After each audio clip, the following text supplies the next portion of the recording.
এই যে দেখছো, এটা পুরো মামা ঘরের বাগান। তোমাদের একটা জিনিস দেখাই, এই যে দেখো পুকুর। ব্যাক ক্যামেরা করে পুকুরটা দেখাচ্ছি, দেখো বিশাল বড় পুকুর।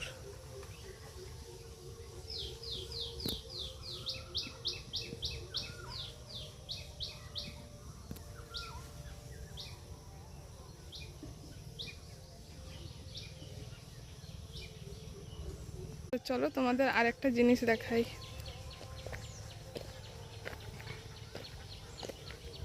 এই যে দেখো কত বড় গাছ।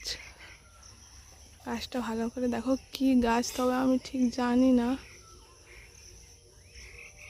এই গাছটার নিচটা তলাটা দেখো,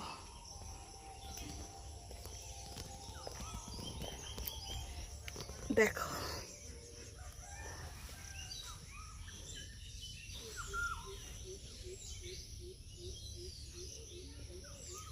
গাছটা দেখো, কি বিশাল গাছ। আমার মামা বাড়ির কিছু কিছু জায়গা দেখালাম, তোমাদের কেমন লেগেছে প্লিজ কমেন্টে জানিও। টাটা।